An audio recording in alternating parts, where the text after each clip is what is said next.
good morning, everybody. Hello and welcome in on a Thursday. Yep, Thursday. We're over Wednesday, which is lucky. I'm not a big fan of Wednesdays, but we've gotten through with that. It is getting closer and closer to the weekend. Football tonight, NFL, and a little college action as well. And they're already on the Phantom, and it ain't even 7 o'clock. It was an Man. honest question. Wow. I would think that Chris the Bammer, also known as the Moon, has the Phantom's best interests at heart. They're rooting for the Phantom. Yeah. Oh, has the Phantom's luck changed?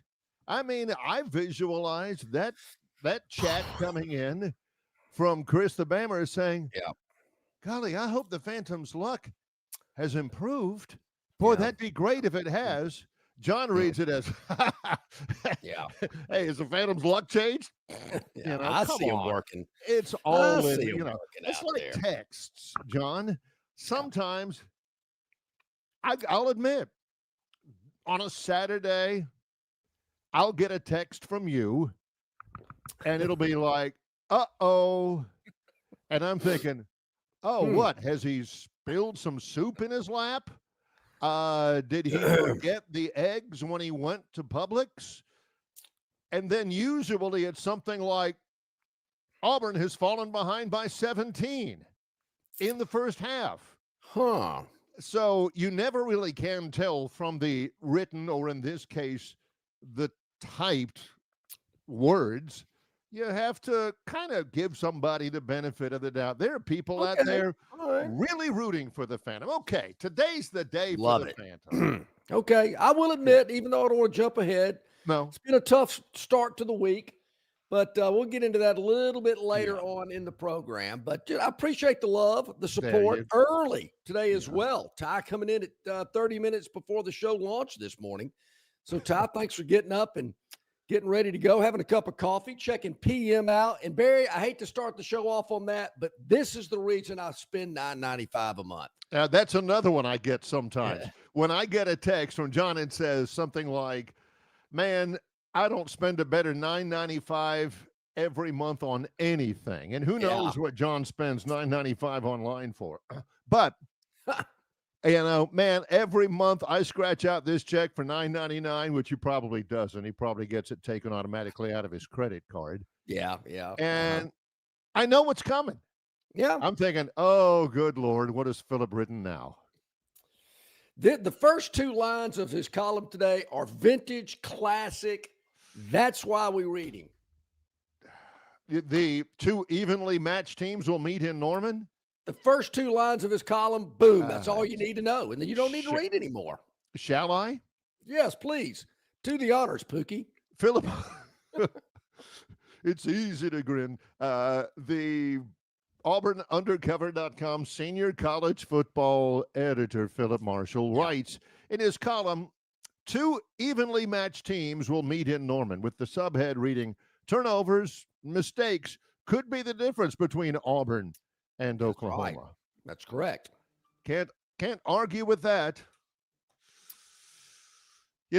Protons and neutrons could make a difference in the molecular makeup of the world. Turnovers and okay. All right. Here it comes. Get ready. Buckle in, everybody. This is, again, John's right now. John has to hold himself from reaching in his pocket as I read this and pulling out another $9.95. Quote, can Auburn win at Oklahoma on Saturday? Of course it can. Can Oklahoma beat Auburn? Of course it can. Boom. It's at that point that I will click the back button, see what, but John's like, oh boy, here it comes. Quote, bizarre things can happen in college football games. Yes. If one team has lots of turnovers or makes lots of mistakes and the other doesn't, the score could get lopsided. Most likely, it will be a close game between two evenly matched teams. Beautiful. Love it. Now, this feels like Philip Marshall is writing Dick and Jane play football. All right, gather around, children. and listen to Uncle Philip read you this story. I'm going to sit in this rocking chair. Now listen up. Keep your hands to yourself, John. Bizarre things can happen in college football. If one team has lots of turnovers or makes lots of mistakes and the other doesn't, the score could get lopsided. He types that sentence out, those two sentences out, and he leans back in his chair, and he looks at that again, and he says, that's gold. Got it. Absolute gold. You know, Barry goes on to say, or he does, I believe Oklahoma will need to run this is more of a must win for Oklahoma than it is for Auburn. Because the game's in Norman. I guess if the game was in Auburn, it'd be more of a must win for Auburn. Who knows? But here's where the genius sets in. A loss would be disappointing, but certainly not a disaster. He is going ahead and just comforting the Auburn nation. Hey, listen, come Sunday, if they win that game, I'll have a column like no column ever before. But if they lose it, it's okay. Yep. It's okay. We got a long season to go. I don't know why it's a must-win more for Oklahoma than it is for Auburn, but he is correct, Barry. Well, I shouldn't even say that. We know that. You know, last year, Auburn had about 200 yards more of offense than Oklahoma did in their game in Auburn. You're thinking, wow, must have blown them out of Jordan-Hare. But turnovers and missed field goals, those are those mistakes he's talking about. Yeah. You know what I like? Things happen. And that's what got the Tigers last year on Pat Dye Field. They got to clean that up. This is so elementary. It's like he's writing it for middle schoolers. And I get it. That's why John reads it, because he likes to read between the lines. He's got to adapt to his reader. Yeah. If you read A Tale of Two Cities by Dickens, you're thinking, what the heck is this all about? This sounds a lot like, the French Revolution, which it is. But anyway, this is why I read Philip.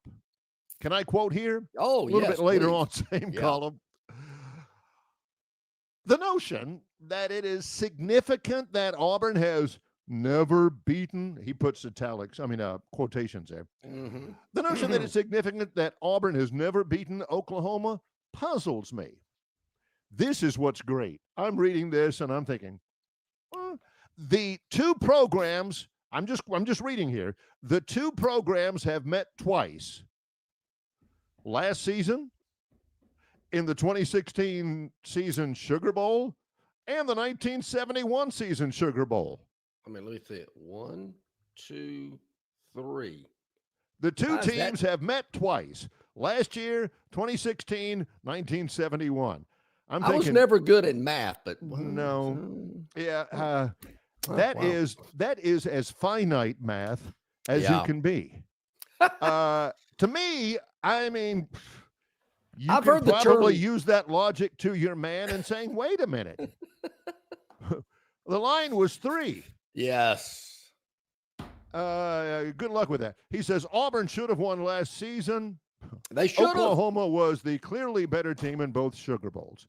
None of that has anything to do with what will happen Saturday, but it does give me an extra 45 words. Yeah. In my column. Barry, I'm trying to remember the 2016 game. Well, what bowl game was? Oh, the Sugar Bowl. He said Sugar Bowl. Auburn. I do not remember that game. There is something about Oklahoma in Sugar Bowls that John just has. Oh, I remember one in particular. A lady about 3 rows in front of me tried to stage dive or whatever they call it. You don't remember that game, though. No. That's because Alabama lost that game. They did. And this was back when, Saban really, really had it rolling. It was obscene. And they lost that game because they had lost. What did they lost in 2016? They had lost against Auburn somehow, some way. It's or in the SEC championship game or something. I don't even know and what John said year it's that easy. Was. Yeah. It's easy to tell you why they lost that game. They didn't care. It wasn't the Natty, so and I'm thinking that's it's true. The Sugar Bowl against a blue blood, and you don't care. John couldn't tell you a thing about that game, but he can tell you about Ho Over the Top. Yeah, it's Ho Over the Top. That lady was she may have won the ABC, USF&G Sugar Bowl Player of the Game. She had the best performance, that's for sure. Yeah, that happened about 3 or 4 rows in front of me. It was incredible. I can't tell you what year that was, Barry. I do know it was in the Sugar Bowl. I can kind of remember where I was sitting at that game. I do not remember the Auburn-Oklahoma game in 2016. I obviously, and I vaguely remember the 71 game, Barry, because I think that's the same year that Alabama played Nebraska in the Orange Bowl. Auburn played Oklahoma in the Sugar Bowl. They both got beat. Nebraska ran Alabama out of the stadium. To pieces, yeah. Johnny Rogers played for Nebraska and ran punts back all night. Yeah, he won the Heisman that year. So, anyway, that's... But I'm still doing the math. I'm still trying to get that figured out. Yeah. They've met twice, yeah. And he mentions 3 games. But... I'm just telling you, do what you want to do. I drink tea in the morning. John's a coffee guy. Nothing gets John going more than, skimming Phillip. Yeah. You have to have the technique. Love it. You skim him first. Soccer, blah, blah, blah. Softball. Who cares? Frank Orgel, Billy Hitchcock. Here. Oh, yeah. Oh, read that. And then he'll go back and and I'll say, hey, John, how's you doing? And he's like, hold on a second. I'm in deep thought. Nothing gets him going in the morning like Phillip Marshall. Well, it's been a long romance, as you could say. If you use that analogy. Yeah, since 8th grade at Cloverdale Junior High School, been following that guy. So good stuff. Big game, though, no doubt. And Auburn at Oklahoma on Saturday at 2:30. I got a feeling we'll get into this. Well, today is obviously, but tomorrow, maybe take a deeper dive on that game. And really, are there any other top 20? Is Auburn in the top 20? Are they 20? They're 24, I think. 24. Yeah. Any other top 25 22. matchups over the weekend? Kind of a light schedule in college football, but I don't see a lot of huge, big marquee games. It really isn't. I think they're giving up this weekend to the NFL. If they didn't mean to, they certainly are in this case. But in the top 25, there's only. Auburn's number 22. Oklahoma is number 11. Texas Tech and Utah. That's 17 versus 16. Other ranked games. Number 9, Illinois, and number 19, Indiana, huh? Oh, those two teams that are in the playoff as of today?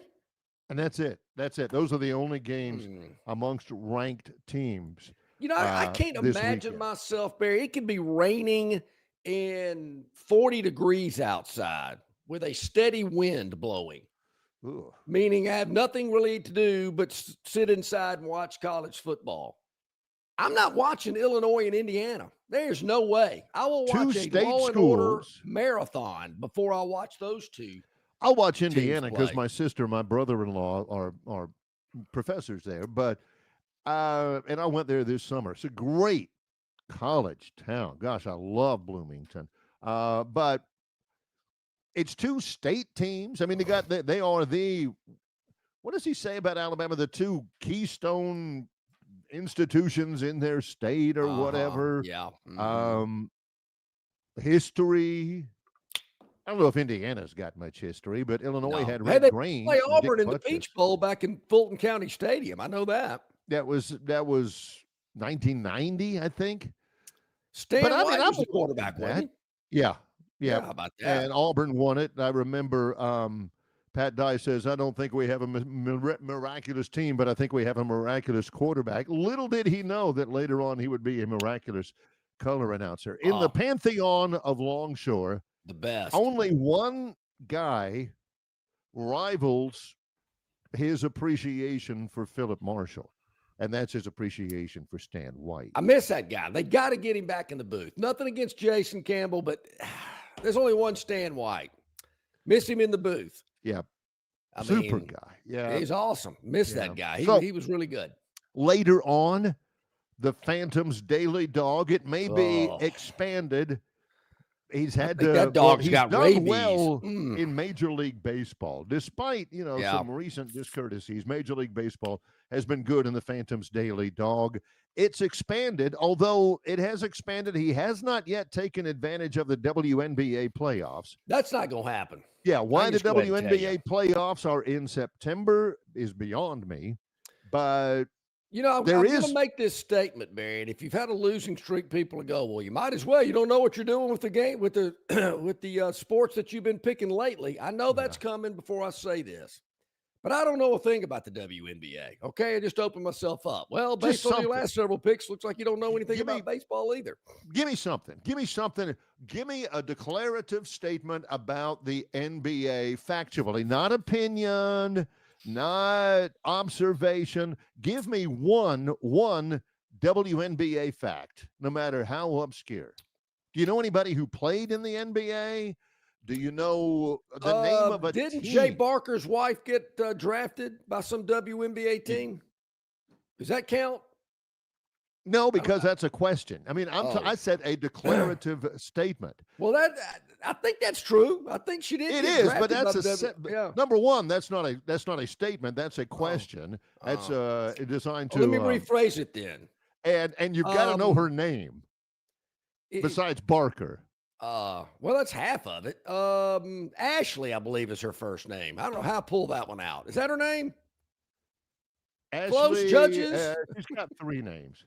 Oh, it's like Thelma Lou or something. Don't ask me what team she plays for. Ashley Barker, yes, and she's a really good player. Okay, so there you go. How I remembered that, I think when the WNBA draft rolled around, I saw an article about her being drafted from the Crimson Tide basketball program. That's about all I can tell you. Don't ask me about what cities these franchises are in.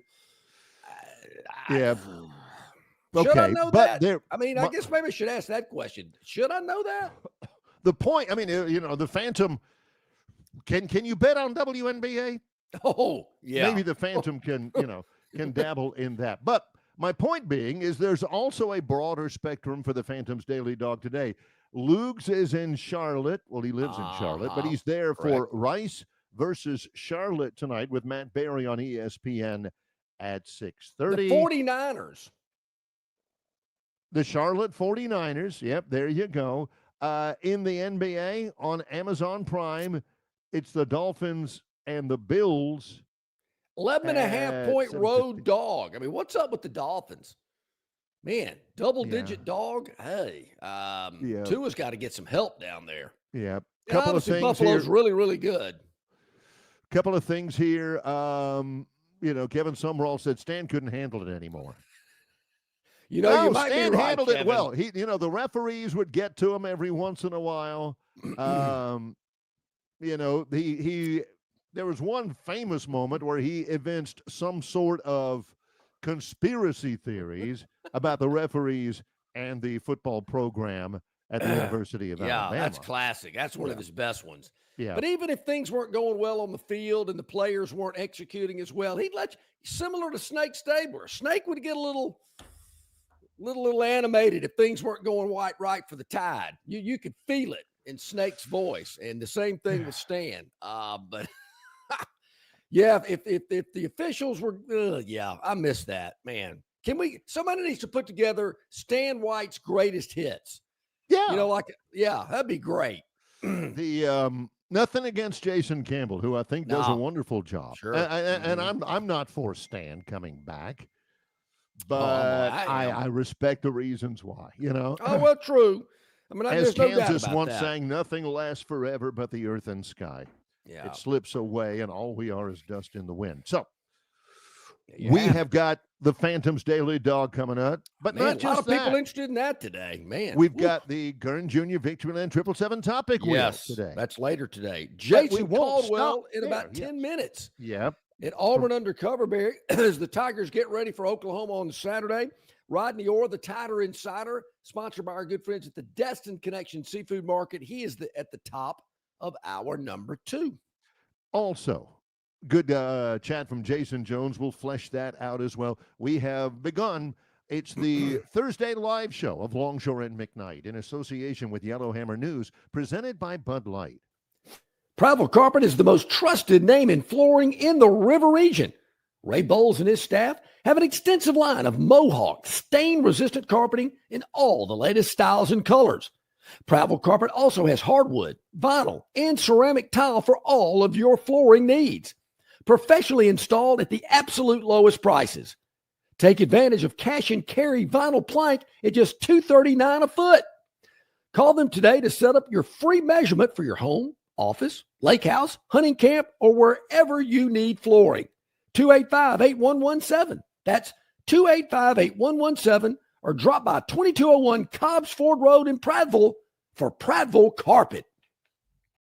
The dreams that matter most happen while we're awake, because they're the ones that remind us of the places we want to go, of the ideas we plan to pursue, of the legacies we hope to leave. We understand you have goals to meet, and we want to help you reach them, to fuel your vision and invest in whatever motivates you. So we want to know, what inspires you? Synovus Bank, member FDIC. Extra, extra. The referral perks just doubled at Dixie. Now through November 30th, get $50 for you and $50 off for your friend when you refer them to Dixie. That's a $100 value. Current Dixie customers get 10% off any repair just for being loyal. Dixie Cares Plan members get an unbeatable 20% off. Plus, you can finance anything over $250. Double the rewards, double the savings. Okay, welcome back in, everybody. About 21 minutes past the hour. I want to give a shout out to our good friends at Prattville Carpet. Ray Bowles and his staff recarpeted my mother's bedroom and closet at her house yesterday. Did a fantastic job. Barry, I just said, Ray, you pick the carpet out. I let Ray pick it out. I didn't even go look at it. My mom didn't even look at it. She trusted Ray and his staff. They laid the carpet down, moved everything out of the way, laid the carpet down, put everything right back where it was.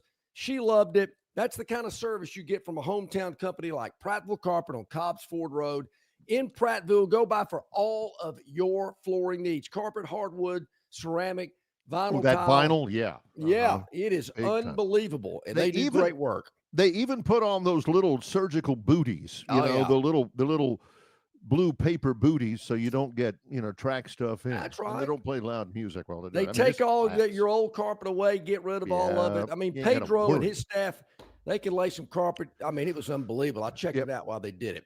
Give them a call, 285-8117 over on Cobbs Ford Road, Prattville, Alabama. They are fantastic. Great folks. Want to give them a shout out. Yep. Hey, I'm glad Jason brought this up, Barry. This is big news in the world of college sports, and, man, I want to talk about this. Jason's one of my favorites. He says, how about the new single portal window? Yeah, that was adopted yesterday. First time the NCAA has done something good in a decade or more.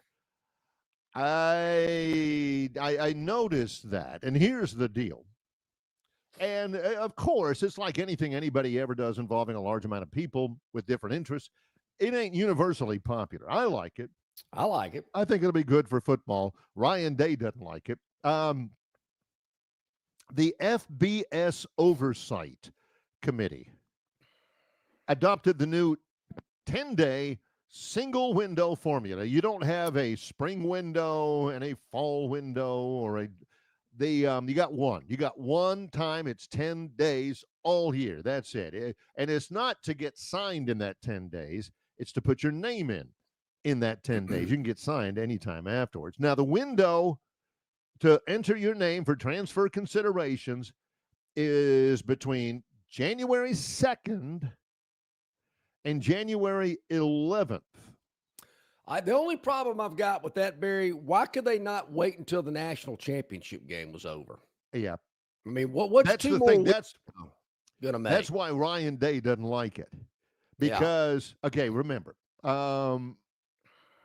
this is what has been proposed. They are going to have a new 10-day single window format.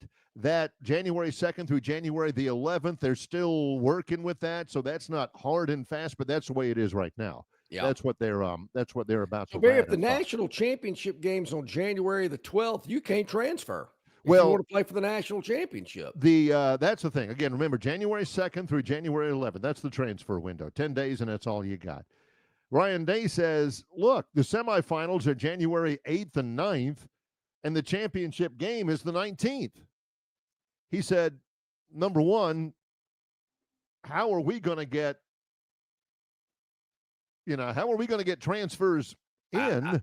Yeah. And again, you don't have to sign then, but he's got a backup quarterback who hadn't played a snap all year long, and he's going to jettison the football team in the national semifinals so he can put his name in the transfer portal and miss out on that national championship ring.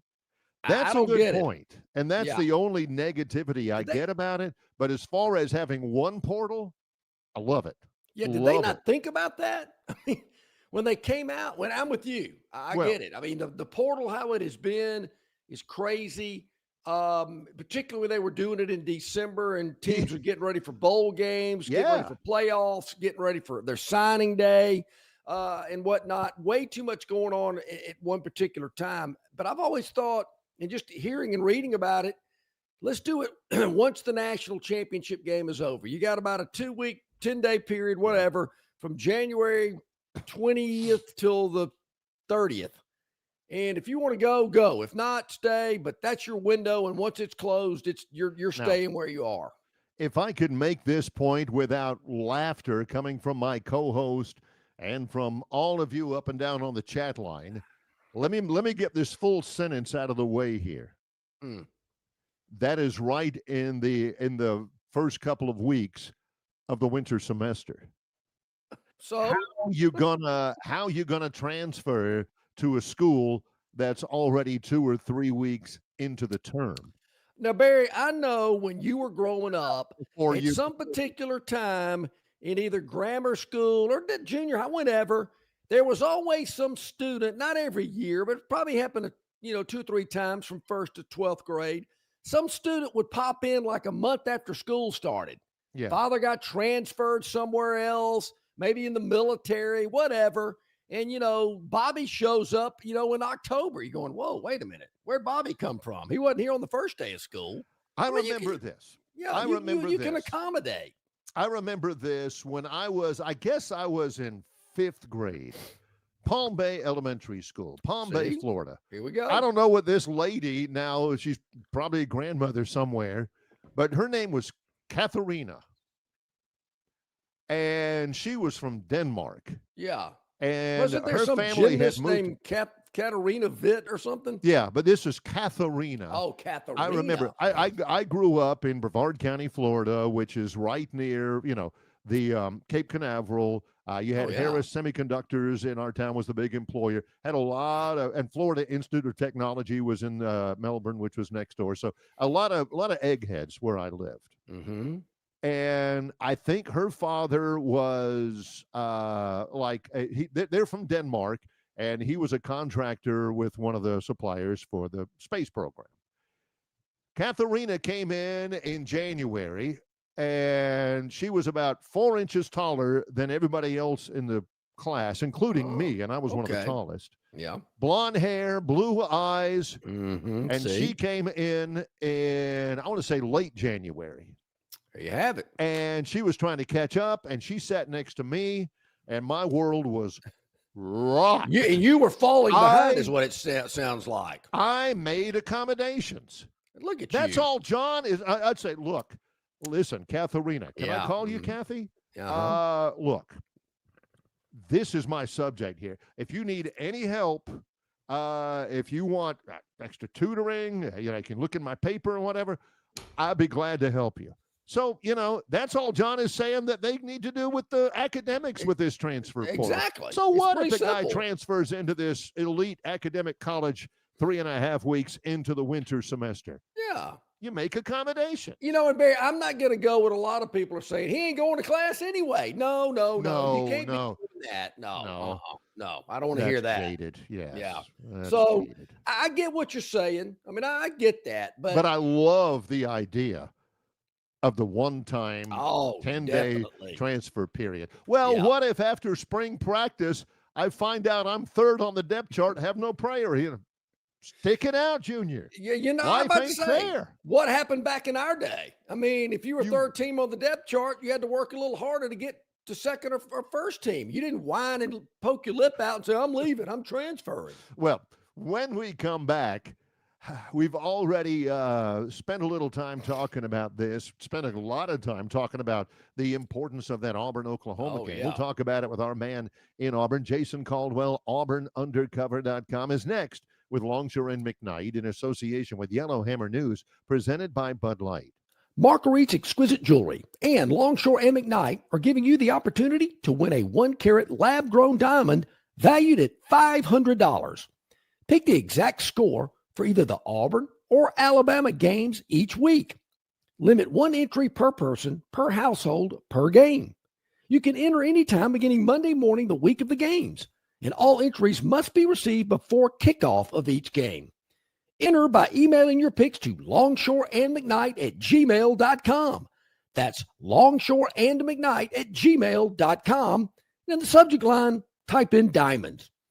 One additional entry to win a 1-carat natural diamond valued at $3,000 will be up for all weekly winners to pick the score in the national championship game. Marguerite's Exquisite Jewelry, 8163 Vaughn Road in Peppertree, adjacent to Chappie's Deli. Open 7 days a week, or check them out at marguerites.com. At Marguerites, they make it. They really make it. 5, 4, 3, 2, 1. It's here. Victoryland Casino's Corvette 25K giveaway. The more you visit, the more chances you have to win. Drive away in a Corvette or win your share of $25,000 in free play and cash. Visit our Players Club and check out this month's exciting free play promotions. You'll have more fun at Victoryland Casino, where you can be a winner too. Victoryland Casino off I-85 exit 22 in Shorter, Alabama. Drawings October 3rd and 4th. Must be 21 or older. Must be present to win. Okay, bottom of the hour on a Thursday. In hour number 1, that means our friend Jason Caldwell, Auburn Undercover, joined us. Big game this weekend in Norman. How you doing, Jason?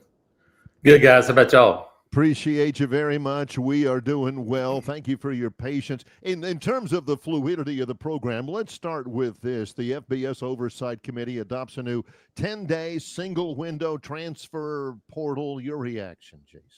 Yeah, no, something has to happen now. Who's the first person to go in there and threaten to take somebody to court and change it? It's going to happen. I'm guessing it's going to be at Vanderbilt at some point because they seem to do everything else that way. So, but yeah, you have to limit at some point. At some point, coaching staff, an institution has to know generally who's going to be on the team. And you don't have another window. You're like, well, there's still guys in the portal. Yeah, but if you're losing key guys in April and May, there's not a whole lot of guys that you're going to go, man, that guy's just as good or better than the guy I just lost. So I think what it'll do too is you're right. There has to be a time and I'm going to say society. There has to be a time in society where you go, you know what? I got to get better. I got to do what I'm doing better. I have to work more. Sometimes, you know what society means? I'm not as good as that guy. Yeah.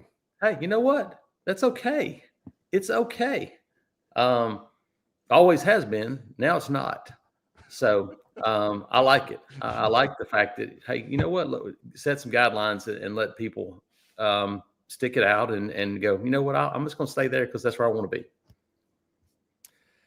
I'm with you. I mean, there again, work for it. If you're not at the number 1 position, work harder to get there. I think, Jason, there's just a feeling in this day and age, well, if I'm not getting what I want, I'm going to leave and go somewhere where I think I can get it. That doesn't always happen. They end up somewhere else, and the same thing's going on. I remember Coach telling us years ago when this first started, a lot of these guys that are leaving are taking some baggage with them. And you might not want that baggage at your program, whether it's an attitude or an off-the-field issue or whatever. Maybe it's just the way that maybe, sports is they're growing up as young kids and maybe elevated and boosted up a little bit, and then they get to a level like college, and it doesn't all play out the way that it did back in Dixie Youth or in Y ball. Yeah, no, I think it's a step in the right direction. I think the College Sports Commission is a step in the right direction to try to rein this in a little bit. Kids are still going to make money, but you're not going to just all of a sudden go, we're going to give you $150,000 to sign up, and as I was told yesterday, serve green beans at a luncheon. That's not a $150,000 job. Now, like as I was having a discussion, people were talking about like Jackson Coyven. If there's somebody that has marketability right now on the Auburn campus, he's probably at the top of the list. And if you're going like Titleist and FootJoy and says, look, folks, we're going to give this guy $150,000 because we want to sign him up when he's done with his playing career, that's a legitimate deal. That's how NIL is supposed to work. And that's what this is all about. It is not, hey, you're a junior in high school. We're going to give you $1.5 million right now. Now that's not what this is supposed to be about. That's not marketability. That's pay for play. And as we can get out of that and actually get people in hey, here's your chance. You're going to go. You got to go now. Then I think it would be a great move for the future of college athletics. Jason, on the football field, where, as you see it, where were the advances that Auburn football made in the 31-15 win on Saturday over South Alabama? Yeah, we talked about it last week going in. I thought this was a pretty good offensive team that Auburn was playing again. And after seeing what Tulane did to Duke, I think that's a pretty good offensive team that Auburn played last weekend. And so I think you look at it and, defensively, you held some guys out. You didn't have a lot of possessions in that game because, South Alabama, again, they played safeties deep. They did back off the wide receivers a little bit at times. But I've said this word a bunch, and there's two words for me. Workmanlike's one of them. I thought it was very workmanlike. Look, go win the football game. Don't have to do too much. Get to the next game. That was the first thing. And then the other word's patience. It was, again, another week of patience where they're like, hey, we're not going to try to force the ball down the field, a bunch of 50-yard throws. Here's what we're going to do. Go win the football game. And so it's not 70 to 3 or whatever it is. It doesn't matter. You win the football game, move on to the next one. And so I thought they accomplished what they needed to do. A lot's been made out of Jackson Arnold returning to Norman and all that kind of stuff. Didn't play in the game against Auburn last year, but certainly going back to Norman where he'd spent a lot of time. I'm one, Jason, that I think that's a little overblown and overhyped. I mean, once the ball snapped and you take those first couple of hits, I don't think what happened last year really matters. It'll have a little sentimental value for his family going back and doing those things. But once you get going, you just play. I was kind of laughing because people were talking about, hey, this is an Auburn team that'll got everybody back that'll be mad that lost that game last season, Oklahoma. And I started counting, going, and not a whole lot of those guys still here, even 1 year later. You do have some guys on both sides of the ball, but they were really young. If you had juniors that came back and, hey, I'm a senior now. But you got some guys that played in that game last year, but there's not a ton of them. You got 2 new tackles, got a new quarterback, a couple new wide receivers, a bunch of new defensive linemen, new guys in the secondary. I mean, heck, half the guys that are going to play in that game Saturday are guys that are – same thing for Oklahoma. Heck, most of their offensive line transferred from Stanford to guys that are going to play Saturday, new quarterback, new wide receivers. That's the world we live in now. So I think it's the same point, John. I think these kids are used to, hey, you know what? Heck, it's a new team. I'm going to go play. That's just the way of the world now. It'd be different. Like I think about Corey Grant. In that time, to go and to walk on because you couldn't get a scholarship and then to come back and play Alabama, that held a little bit more meaning because you had to go pay for a year of your school on your own before you got a chance to play again. Now it's not the same. One more thing before we get back into that, because I was listening to the Auburn Undercover podcast. You and Christian were talking about the value last weekend in recruiting, and to be honest, I didn't realize the linebacker Tootle was still an option. I mean, it was still, he was still open to Auburn. I think everybody's still an option. I don't care what anybody says. They're done. I'm done anymore. I don't care. You get to December and somebody signs and I'll say, okay, that guy's done. Until then, I think everybody's still an option because I think there's so much that can change between now and December. We're just talking about these deals.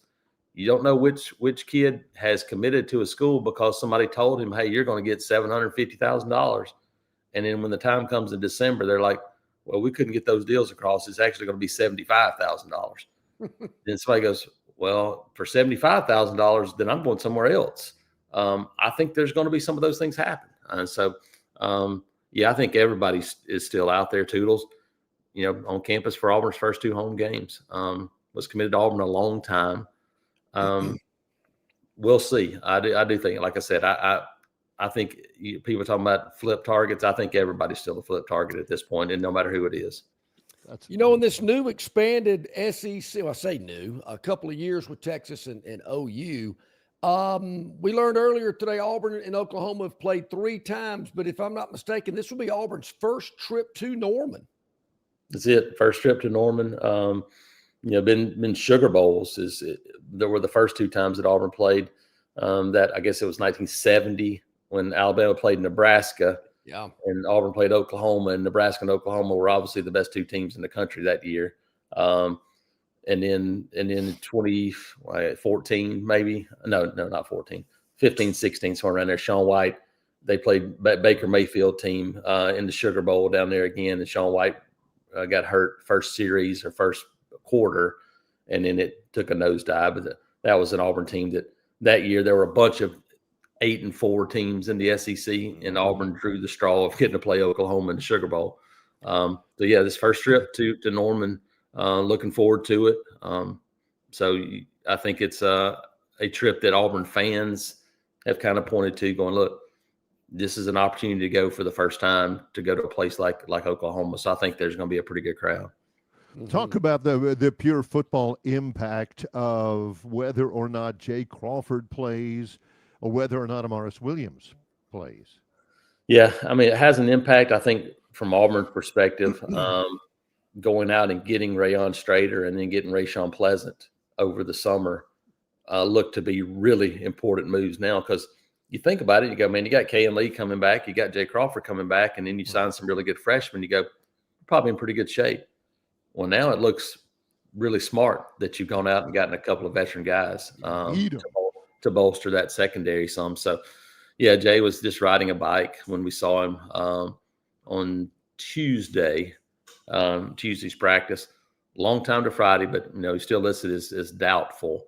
What was the nature of it? Yeah, I think he took a knee to knee. I think they, a couple of guys ran into each other, knee to knee, and so that's really now is more of the injury concern than you think about now because there's less pads for guys. And you go pads. When you think about pads, knee pads do not impact whether a guy's going to have a torn ACL. That doesn't impact it. Thigh pads don't impact it as well either. This is where, though, it does come into play, where you have a knee to the thigh, a knee-to-knee contact, some of those things. That's where it impacts a little bit, but nothing. I don't think anything structurally, but soreness there. And, I'm guessing they'll get him out there pregame Saturdays, get him run around and see how he looks. But I do think we'll see a lot of Rashawn Pleasant, Rayon Strader, and then Amaris separated shoulder. They put it back in, sore. But I think we'll see a lot more Jared Smith if that's the case. I think Jared's a guy that you'll be on third downs a little bit more. But depending on situation and success, I think Darian Smith, another freshman, is a guy that could play some out there at defensive end as well. Not to jump ahead, because obviously there's a big one at hand on Saturday afternoon. But has there been any word about the possible kickoff time for Auburn at Texas A&M the following week?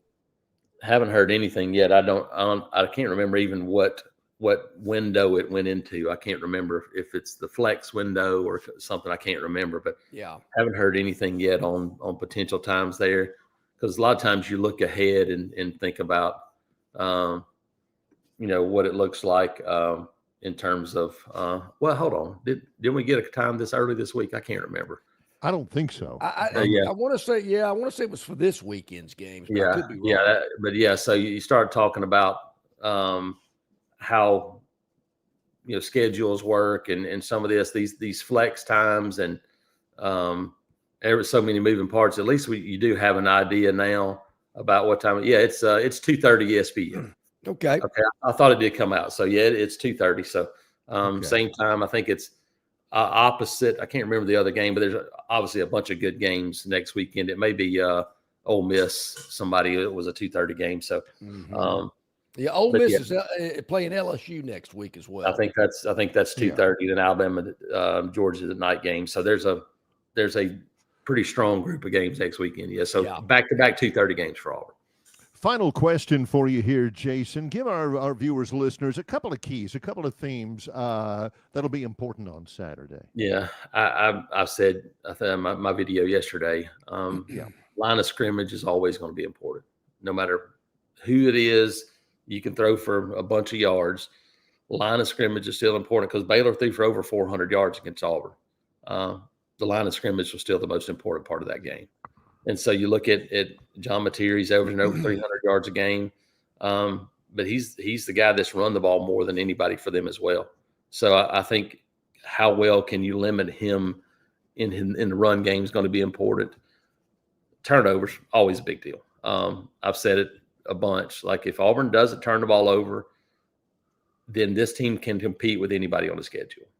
Just go play football. If you don't have those catastrophic mistakes, and I fully believe that if Florida runs the ball 100% of the time last week against LSU, they win the football game. Like if you go, hey, we're not even going to try to throw it. We're going to run it every down. I don't think LSU scores. They didn't run the ball nearly as much as Florida threw it 40 some odd times. 49 times in a 10-point loss with a running quarterback and a really good group of running backs. Yeah. And so I think for Auburn, they've done a great job of being patient. And I keep coming back to that word. If you make the right decisions, because that's it. So you'll have some opportunities. Can you make the plays when you have them? But don't force the issue. I think if you do those two things, Auburn, you'll look up in the fourth quarter and you're going to have a chance to win the game. And that's what you're hoping for when you go on the road against a good football team. Yeah. There you go. Well, we talked about last year.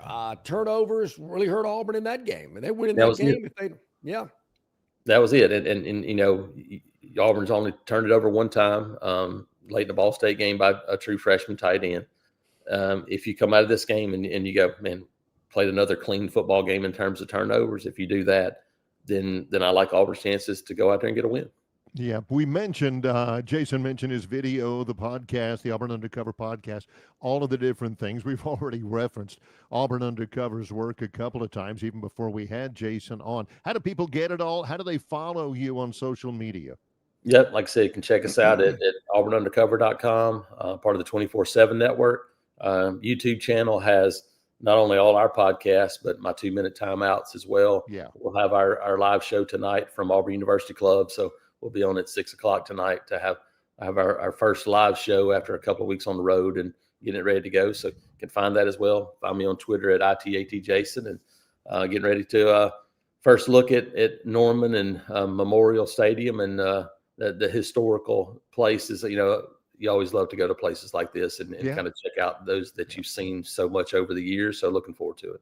Oh, man. It's going to be a great trip. Have fun out there. Appreciate you, Jason.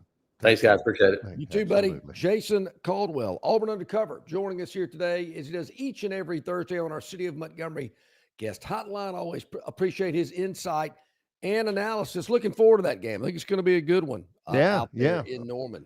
I'd like to see Mateer, the quarterback for Oklahoma. I saw him in the opener at the very end. The guy's a gamer. I mean, he's talented. I think the system works perfectly for him, but he's got that little extra juice to him that you see from a lot of the great ones. He'll be a a difficult challenge. Jason joins us, auburnundercover.com. We're about 10 minutes away from a visit with Rodney Orr, TigerInsider.com. Somebody asked me yesterday, they said, hey, man, Alabama's got an off week this week. Are you still going to have Rodney? Are you kidding me? What do you think? We just fell off the turnip truck yesterday? Come on, folks. We're not going to have Rodney just because there's no game? Heck yeah, we are. Rodney. We're not stupid. Some of the best information is found out during an off week. Some of the best stories come up during an off week. Oh, that thing about Steve Bowman? Woo. Oh, man, did you hear that story about Freddie Kitchens? Off weeks are great. You just want to make sure nobody gets in trouble during an off week. Yeah, that's true. That's what you're trying to avoid. Yeah, Theodis, that's a good one. You're going Taco Greg on us. I'm thinking the team with the most points at the end will be the winner. Yeah. I'm with you there, Theodis. I agree. There's no arguing there. Who did we have on? We had somebody on. It wasn't a coach. But we had some expert, and he said, I honestly think that they're just going to have to try to outscore them. Yeah. Which his point was that it's going to be an offensive game. You better score every point you have the possibility of, and don't punt for field position and stuff like that. It was actually not a bad point. It was in response to a question John asked. And I mean, this is back, before the video aspect of our work. And we got texts and we got phone calls.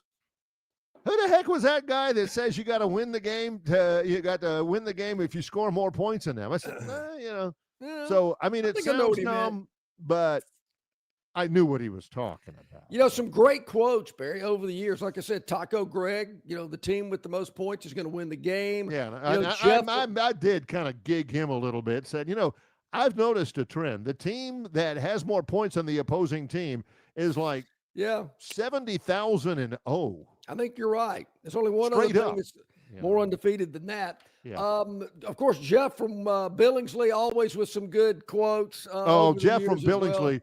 That time whenever Walt Harris was the head coach at Pittsburgh, and we were talking for some reason about the head coach and opening at Stanford or something. And he said, well, they need to go if they want to if they want to go the black route. Yeah. They need to hire Walt Harris. And Walt Harris is as white as you and me. Yes, he is. Yeah. And I had never heard somebody say going the black route. Yeah. We just let him go with it. We just let him go. Yeah, he's on a roll, He was it's on like a roll. the Germans bombing Pearl Harbor. That's exactly just right. Let him go. Of course, Tommy Tuberville, Senator Tuberville once told us, well, no, it was at a press conference. He said that his team's legs were mentally tired. I always liked that one. There's some good ones out there, folks. We're going to try to bring them to you as soon as we get them. We'll pass them right along. Stay with us. It's kind of like, can Auburn win the game? Of course they can. Can Auburn lose the game? That can happen as well. It sure can. That is a Philippism. I guarantee you, we could read, John, I said this before, excerpts from A Tale of Two Cities by Charles Dickens. Yeah. He wouldn't have any idea that was Charles Dickens. Even some of the, Agatha Christie or Mickey Spillane. John, no, I don't know. You read him 3 sentences of anything Philip Marshall has ever written. John's like, oh, that's Philip. Sure it is. Are you sure that that's not Dostoevsky? No, man, that's Philip Marshall, 100%. He knows, man. He knows. I do know. Hey, that's a good one. Yeah, Jeff came up with the Demico Ryans card. Yes, I remember that one too. He sure did. Remember, Demico Ryans was a 2-star. That actually, we almost had to go to break so John and I could collect ourselves on that one. Jeff, his name is D'Amico. Well, you knew what I meant. Yeah. Jeff, classic. Love that guy. Yep. Oh, love all of our chatters as well on our River Region Straw chat line. You can get involved with that. Just go ahead and jump on in. We have conversations going on amongst people on the chat line, which is interesting to read as well. You can also email us, longshoreandmcknight@gmail.com. Get those score picks in for your chance to win a $500 1-carat lab-grown diamond from Marguerite's Exquisite Jewelry.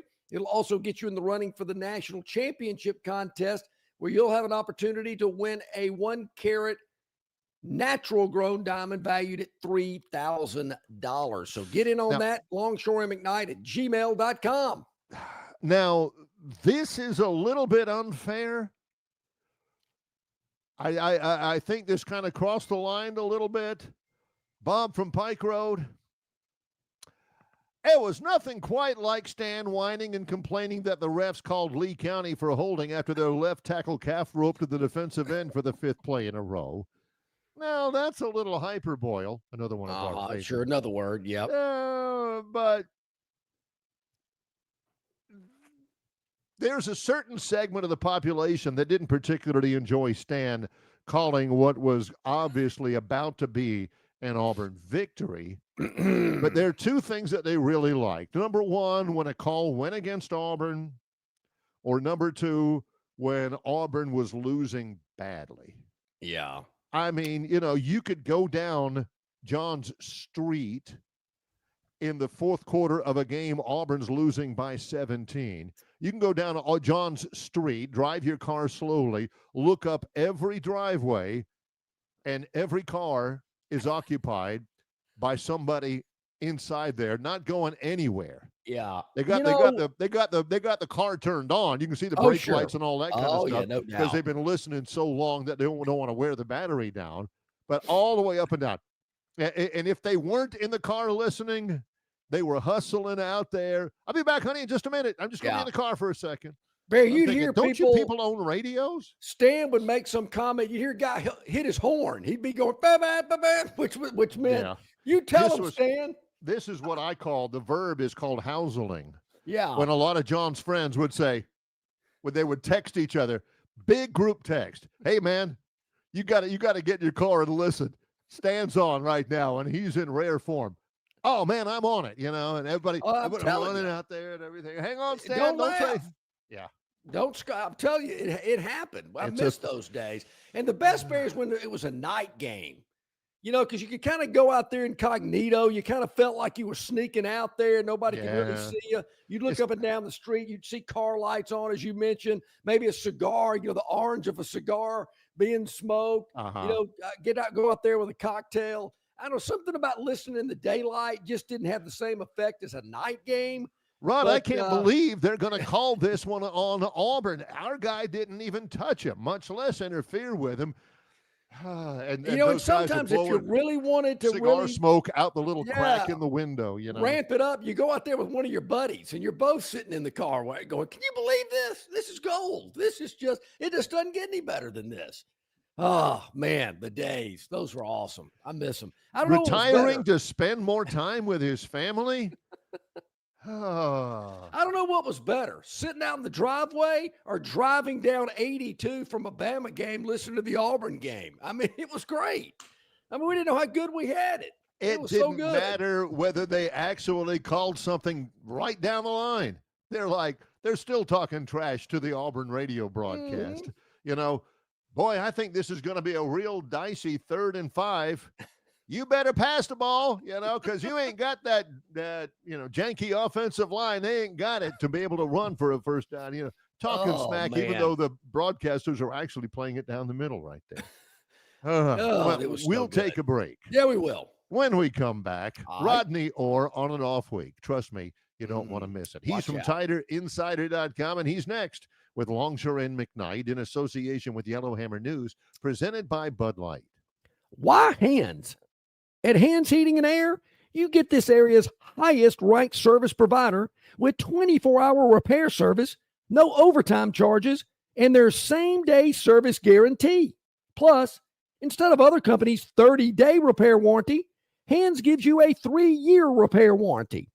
Hands Heating and Air is here for you 24/7, 365. And service is not just something they do, it's their way of operating, for you in mind. All of Hands employees are trained to adhere to this standard. They work hard to ensure that this standard is maintained, and they are constantly looking for new ways to better serve you. Call Hands Heating and Air today at 508-5382. That's 508-5382, or find them on the web at 834hands.com. Summer's here, and so too are its many challenges. Heat that won't quit, beers that won't fit, hammocks that won't hammock, screen doors that appear out of nowhere, flips that flop a little too much. That's why it's important to keep it simple. Keep it cool, keep them coming, and keep it easy. Easy to drink, easy to enjoy. Bud Light. It's the Drive into Fall event at Stivers. Rams 21 grand off or 13 grand off plus 0% for 60 months. Heavy duty Rams $9,500 off plus 0% for 60 months. Stivers, Chrysler Dodge Jeep Ram, where Price sells new cars and trucks in Prattville.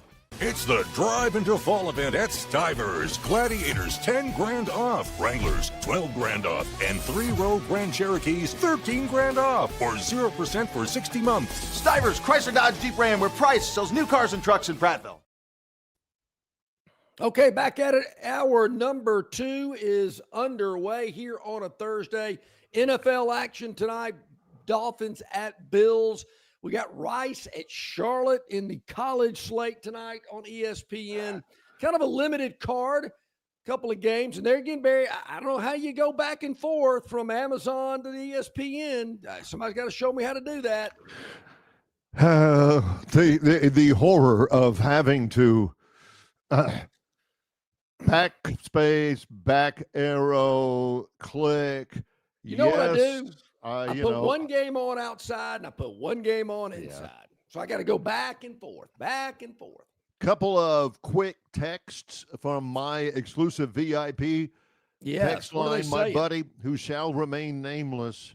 I forwarded it to John. I know. I got a chuckle out of that. Yeah. Let me read it again. Yeah. Ooh. He said he texted me and said that we need to warn him when we riff like we do, just them, the Stan White stuff.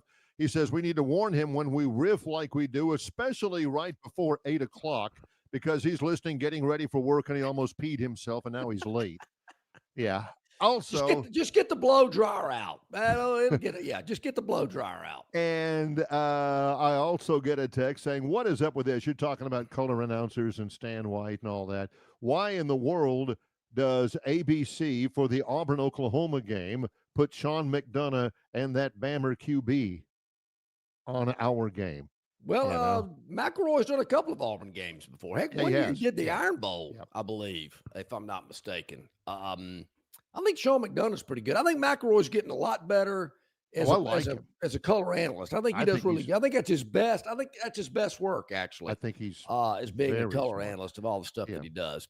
Hey, I tell you a guy that's all his work is the best, and that's our man Rodney Orr, the Tighter Insider. Of course, brought to you each and every week exclusively by the Destin Connection Seafood Market, 3750 Norman Bridge Road in Montgomery. Call ahead. Your order will be ready for pickup, 288-4272.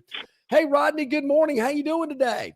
Good morning, guys. How's it going? It's going really well. Always good to hear you. I was telling the story before you went on. Somebody asked me yesterday, this is off the air, this is a buddy of mine around town, and he said, "Hey, listen, Alabama's got an off week. You're still going to have Rodney Orr on, aren't you?" And I said, that's some of the best. Of course we're going to have him on because he draws such great numbers and viewership and listenership and stuff. It's, some of our best content is Rodney whenever we have a little extra time and can tell stories and stuff like that. So yeah, I appreciate it, guys. I really do. Well, first of all, then, in the off week, let's recap this. What were the things that impressed you or encouraged you most about Alabama's 38-14 win over Wisconsin?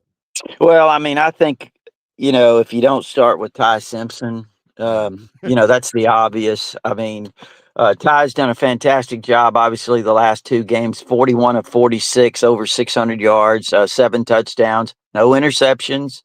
Ty's really, he's shown the progress. And I do think this, too. I think that, his will, his determination to improve certainly could carry this team a long way. Now, again, they have some shortcomings. Obviously, they still need to continue to improve on the offensive line. Be interesting to see how they come out and start that Georgia game in terms of the lineup. Wonder if Jaden Roberts will be back in at right guard as a starter, and possibly, it'd be interesting to see what they do at the right tackle spot. I do think that Wilkin Formby and Michael Carroll will continue to alternate there at that spot. And then defensively, I mean, they played better, I think, overall, but I think there's still some issues and some questions as you go in because that defensive line without Tim Keenan, hopefully he'll be back. You always hear about self-scouting, self-evaluation. You got to know that's going on during the off week. You've hit on some spots that you think that they need to be working on. And I totally agree. One of the things that we talked earlier in the week about, though, Rodney, what about the running game? It just doesn't seem to be as explosive. And we talked a lot about this last year. To me, that's an area that's got to improve to just balance out the offense. Yeah, I agree with you 100% there. It's probably the major question mark, actually, as you look at the offense. And they need some pop. I'll be honest with you. And I know a lot of people point to the offensive line, and I'm sure that's part of it. But I think they need some pop. And when I say that, I mean a guy that can bring some juice. And I think Kevin Riley has brought some of that, but you wonder, will Jam bring what he has? And obviously he's got he's proven, but I'm just not really sure that they have a guy right now that's ready to do that. Now, AK Deer, the true freshman, when he's gotten opportunities, he's shown he can break the big one. He did it against ULM late in the game. He almost popped one the other day that was called back with a penalty. But so that's the real key there. I think it's going to continue to still be by committee. But I agree with you, John, that Alabama needs to get something out of the running game. They need to find ways to run the football. Maybe if they can generate 100 yards versus Georgia, the way we look at it right now, that'd probably be a fairly decent number. You mentioned the offensive line, and you've told us before, guys like Michael Carroll have been really pushing, even though they're very young players. Despite the fact that there are some experienced guys on the offensive line, the competition there has still, even into the season, has been pretty stiff in practice and in workouts and stuff. Right? Yeah, agree. Yeah, they've they're working like 7 guys at least on a regular basis. When you throw in Gino Vandermark there, who has started a couple of games already, and then of course you had Jaden come back and off the bench the last couple of weeks at right guard. Then you got Formby and Carroll at right tackle, and Gino Vandermark's also played some at left guard instead of Cam Dewberry. So they're working a large group of guys there. Pretty significant group of guys. William Sanders has worked in some. He's also worked at the H-back kind of spot where they bring him in down near the goal line, short yardage. He's done a really good job at that. So there's still, right now, they're going to have a challenge against Georgia. Obviously their biggest challenge probably to date. I would say, although Florida State really did a number on them as well, but it's going to be interesting to see how they respond on the road. And I'll say this too. We talked about the running game. We've talked about the offensive line and various other spots, but I really wonder how Alabama's going to respond to adversity on the road, because let's be honest, other than the LSU game last year in Baton Rouge, since Kalen DeBoer's been here, his team has, when adversity has struck on the road, and a lot of times it strikes really early, they haven't responded very well. And I think that's not trying to be overly critical. That's just being true, how are they going to respond at Georgia? And I think that's going to be a real key. Rodney, if they go to Athens and lose, I don't know if a lot of Alabama fans realize they'll be 2-2 after 4 games, 500. I don't think anybody even thought about that in the offseason. 2-2, and you got a stretch of games coming up after that. I just hate to imagine what the reaction is going to be like if things don't go well in Athens. I don't. There again, whether it's a 2-touchdown loss or a 2-point loss, Rodney, they're not going to be happy at 2-2. No, they're not. And what were they after the FSU game? 5-5 in their last 10 games. So that would put them at 7-6 over their last 13 games, I guess, if you add it up.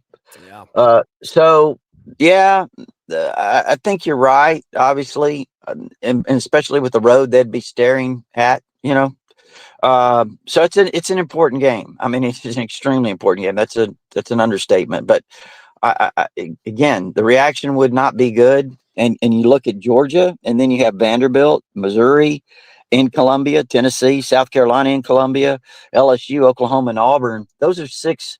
They've got 6 ranked teams coming up. Even after this game, so it's going to be it's going to be a real challenge. Hey, listen, even if you win this game, guess what?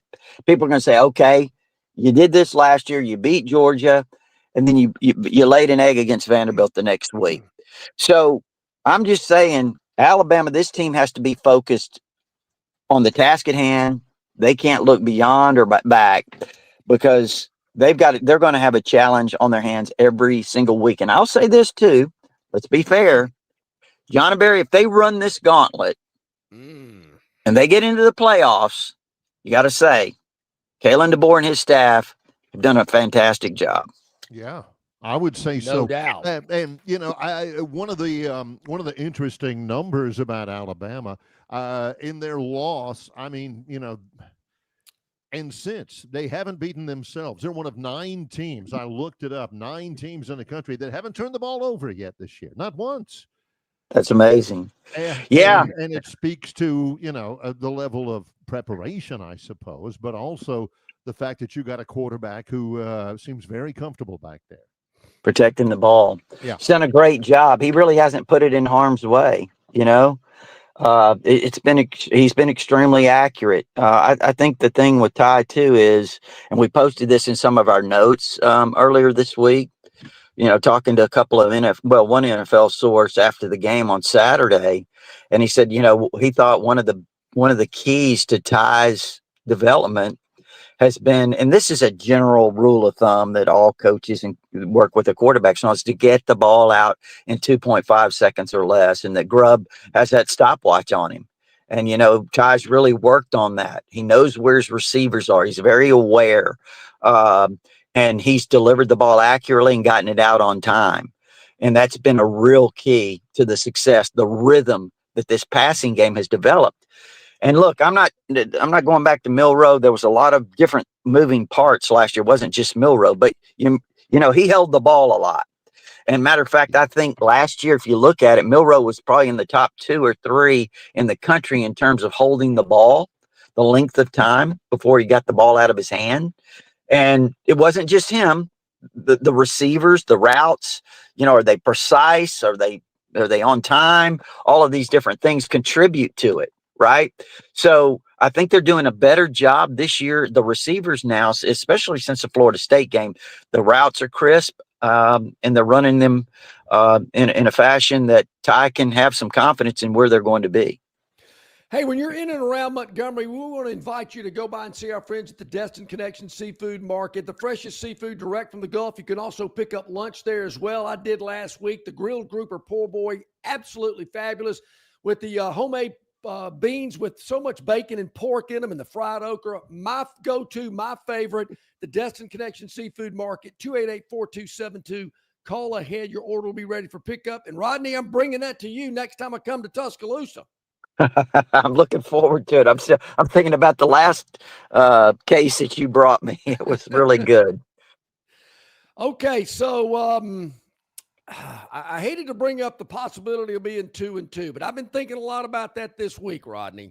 I don't want to be a doom and gloomer, but Alabama's an underdog. Maybe that's what they need, because they've gone on the road as a double-digit favorite, we know, and not fared too well. Maybe this is what they need to go on the road as an underdog. The coaching staff can kind of preach that to them. Y'all, nobody believes in you. You're an underdog. They don't think you can win. Yeah, I mentioned I expect them to play with a chip on their shoulder going to Athens. I really do. I think they've built some confidence. John and Barry, we said this after the Florida State game. We talked about it here on your segment. And we talked about, okay, yeah, you lost that game, but you have a chance to take a baby step against ULM, which we think they did. And then you're going to have an opportunity to take a step against Wisconsin, which I think they did.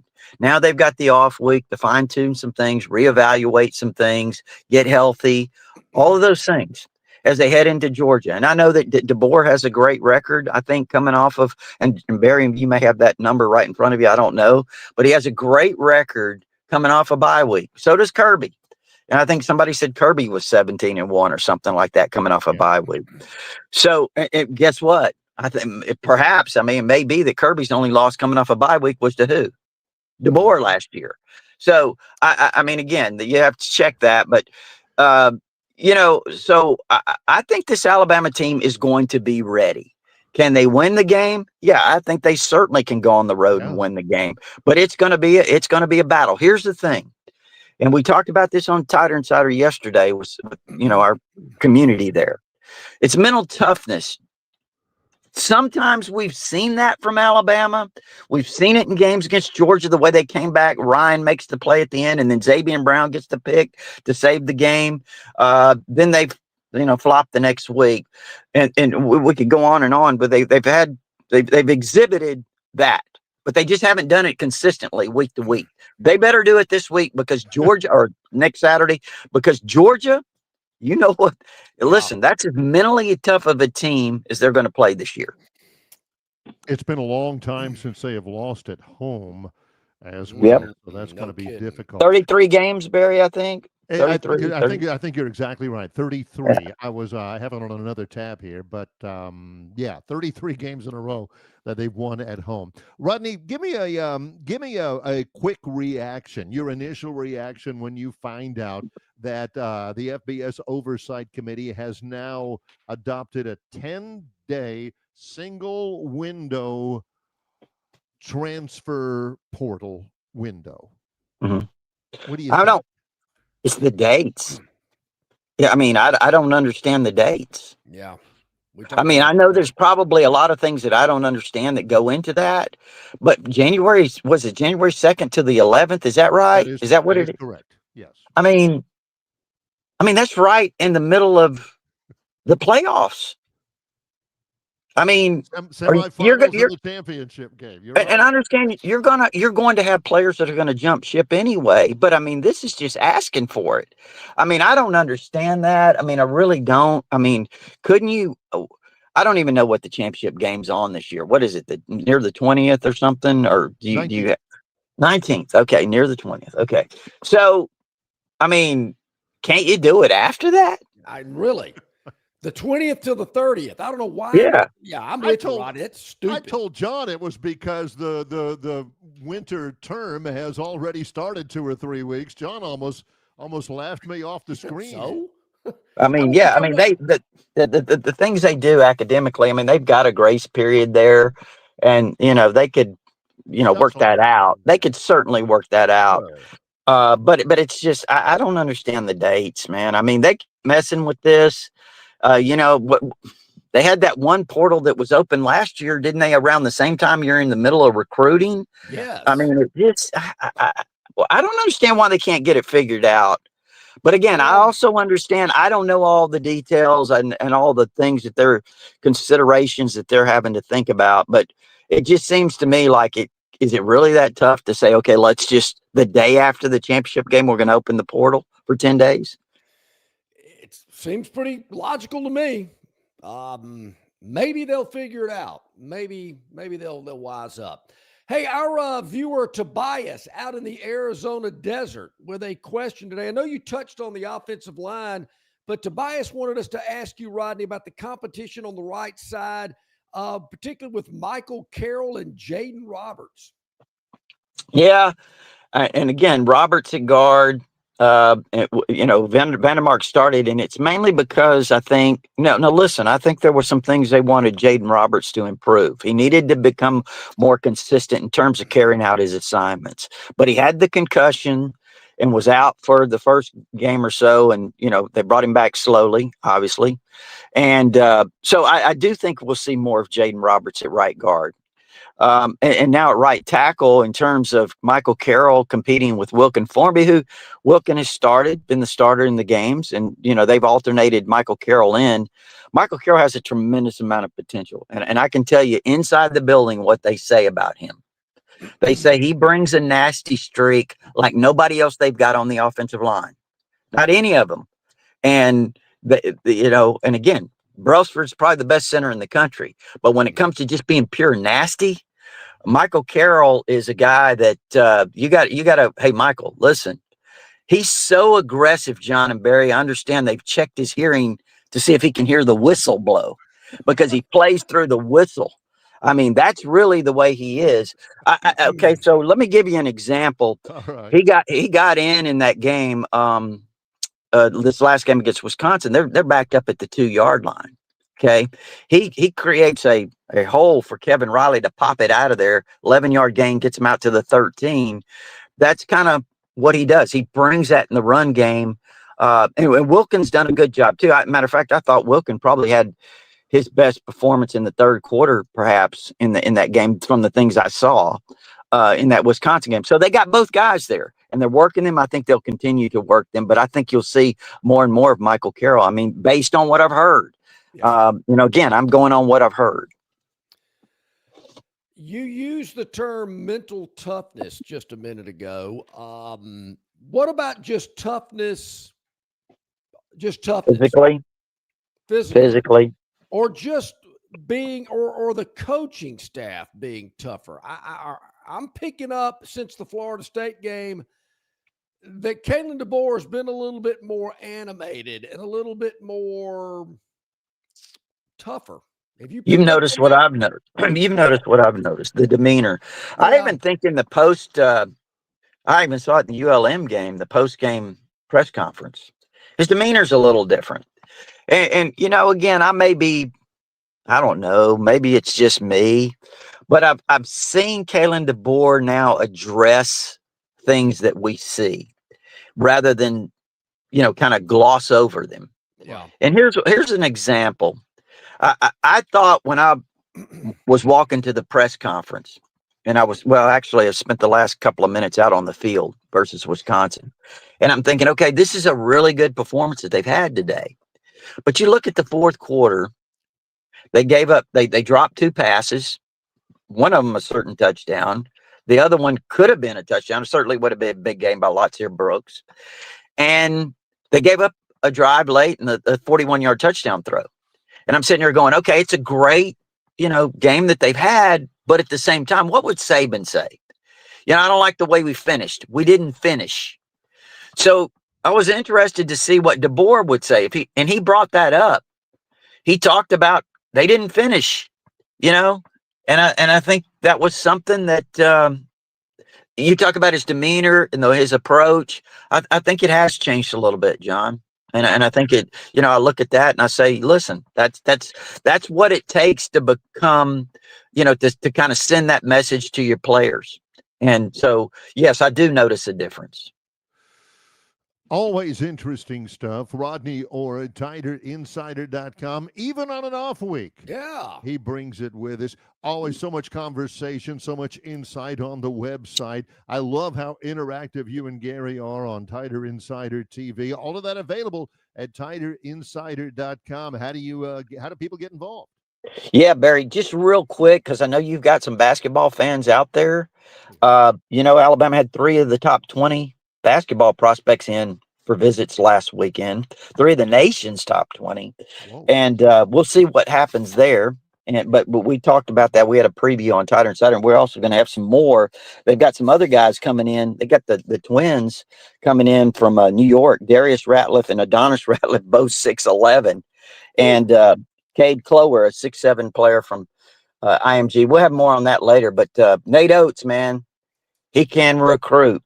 So all of that, we're going to have TiderInsider.com. It's only $48 a year. You can get instant access with your credit card.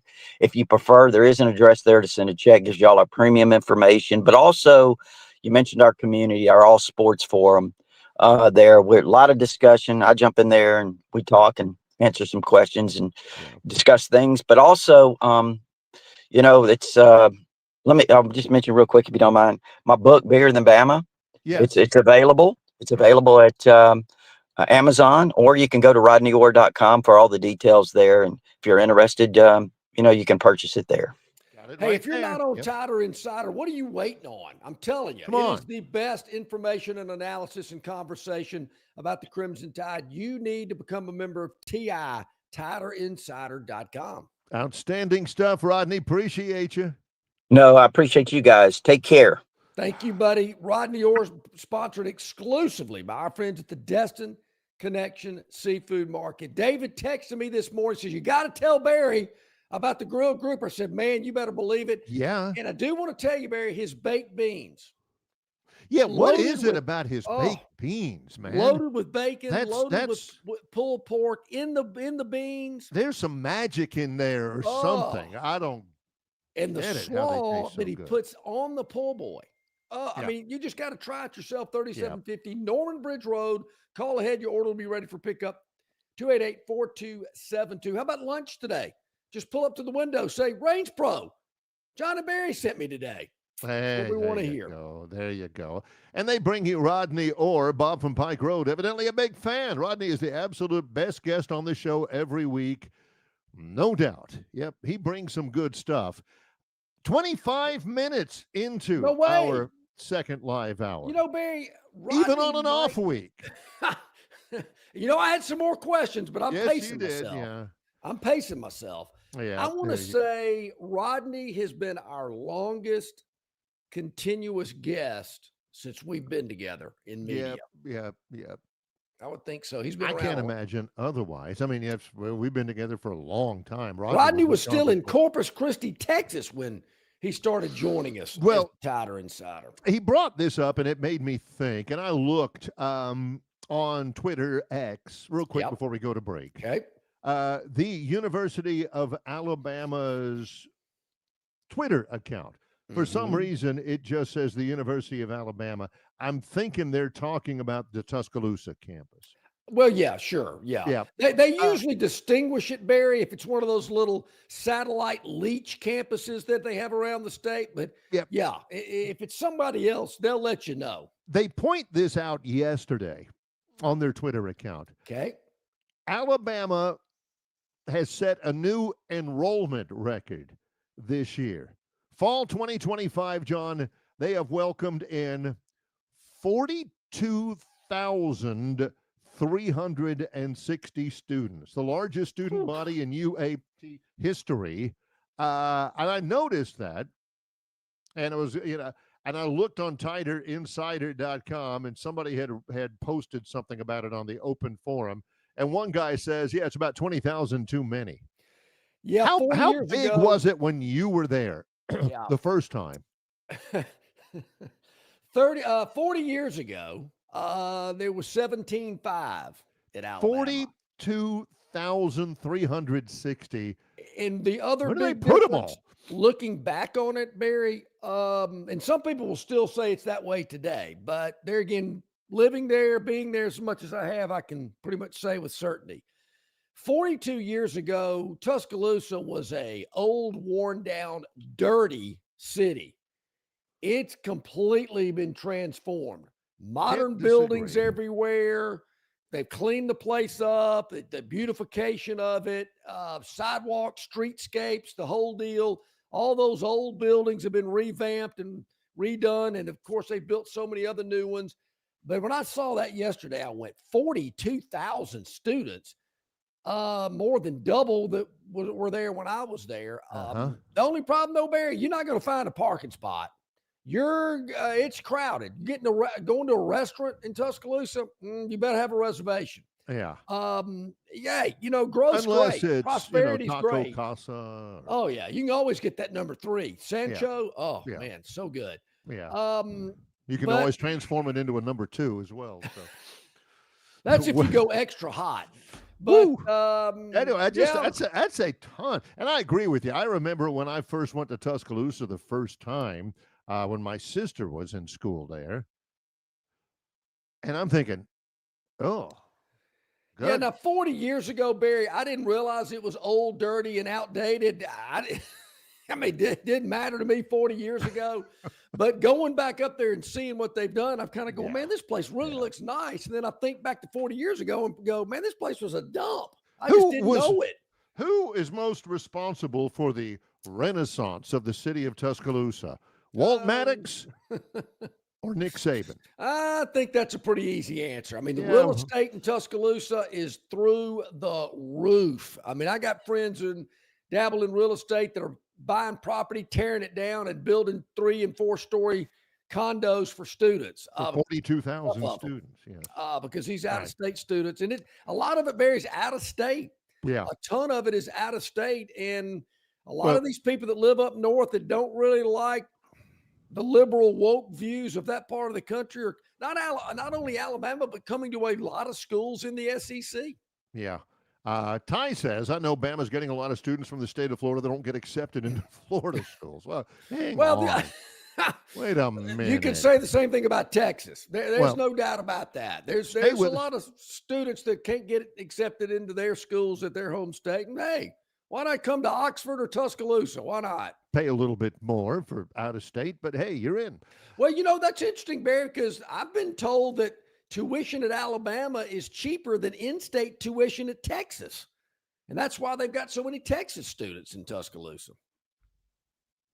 Go figure. They are leaving money. They're leaving meat on the bone. You got to jack that out of state up, people. Well, I think they were kind of creative in thinking, how do we increase enrollment? Where we go to these states where enrollment is extraordinarily high and say, hey, you can come here for this amount. So, it's Longshore and McKnight. Coming up, it's our Phantom Daily Dog. Yes. It's all in conjunction with Yellowhammer News, presented by Bud Light.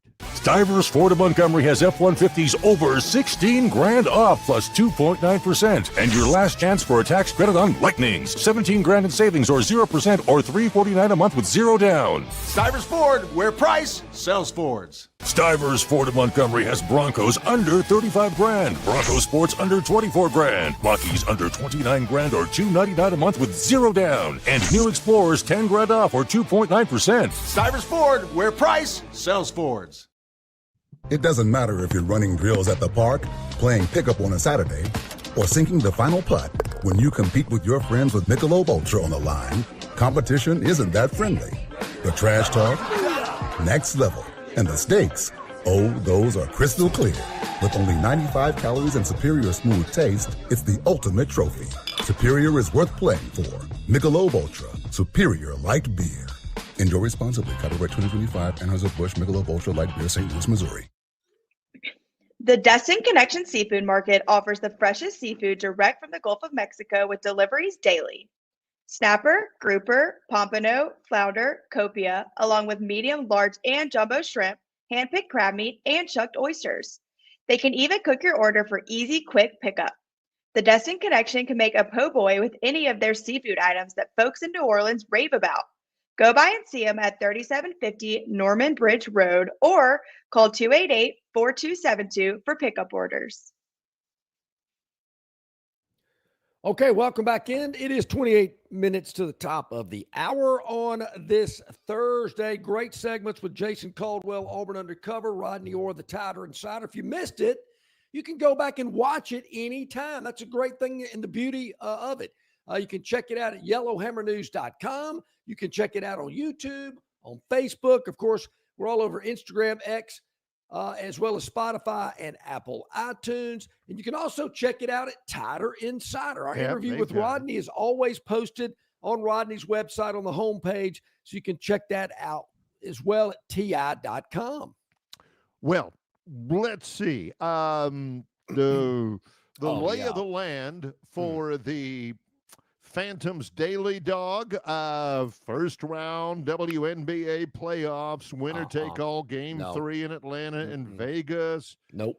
The undefeated Bills are week 3, the entire NFL week.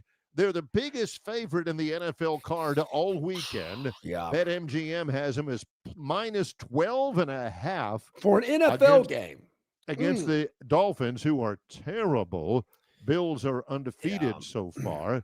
Biggest point spread not only this weekend, but in the season. Yeah, I think that's a big one. Bogarted that off of Gurn Jr.'s Victoryland. Well, see, we don't know, Barry. We don't know what's on the topic wheel. So sometimes we do jump the route. You also have tonight, you have college football. Yeah. That will be Matt Berry, Tom Luganbill, ESPN tonight, 6:30, Rice at Charlotte. So there's plenty of targets. Well, there the are, Phantom Barry, to take a shot at today. Let me just go ahead and get over with what happened yesterday. It was Okay, not a good what? day. Early game in St. Louis. I don't even think we had the lead in this game ever. We were behind from the jump. Reds jumped all over us in a 12-15 game. So let's just move on. It's been a tough week. Believe me, I know. The chat line is reminded me of it. So he doesn't necessarily want me to double check to see if St. Louis ever led in the game? See how the box score laid out. St. Louis scored a run in the bottom of the first. Oh, well, okay. See, that was it. That was it. That was it. Cincinnati scored 3 in the fourth, and they they teased winning us, it 6-2. Yeah, we got a little early lead. They teased us, feeling pretty good about ourselves. Then the bottom falls out. I don't know how many people were at this game at 12-15 yesterday. Maybe that had something to do with it. Who knows? It was tough. So anyway, it's been a tough week. Those things happen. You got to know that going in. It's my bad for John saying, we need to move on and everything, and then I interjected and, kept the sore alive for a few minutes. I'm not going to, we can't harp on the great weeks that we've had so far because that was then, this is now, we're looking ahead. And hence the daily dog. Daily. We're looking for a dog we think can win outright. That's the genesis of this little exercise that we do every day. Yep. And I got to tell you, some days are harder to find a dog that I think can win outright than others. And they don't, the beauty of it, Barry, they don't have to win outright. No. We're looking for a team we think can win outright, and the points are just a bonus. There you go. We look at it. Learned that from the late, great Richard Clamian. He told me, Little Phantom, look for a dog you think can win the game outright. I wrote that down. Got it in my wallet, folded it up. No. He didn't write that down because he told John before John was even in elementary school. This is like kindergarten. Yeah. Yeah, can you write that down for me so later on when I learn how to read, I'll know, come on. So look for a dog that can win the game outright. Let me tell you a dog that isn't going to win the game outright. That's the Miami Dolphins. Now, I know Buffalo's got a lot of injuries. No. They're probably, going to sleepwalk through this. No sweat. Dolphins might keep it a little close at one time, but then I win in this game outright. I'm not even sure they can cover. It's a huge number, but I just don't have enough confidence even grabbing double digits on the road here. I got to see more out of Miami, and what I've seen so far, I'm not confident in them. No. But I could certainly see the Bills kind of going through the motions, getting a 7-point win, packing it up, taking a day off tomorrow, and get ready for next week. Okay. I can see that happening. Now, baseball, things are getting tricky in baseball, Barry, because some teams have packed it in. They're done.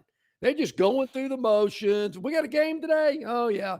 Get to the ballpark maybe 30 minutes before the first pitch. They want to give this rookie some work, so I'm taking the day off today. You know what you got working for you.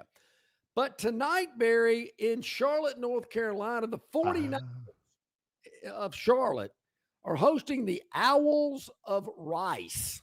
Yes.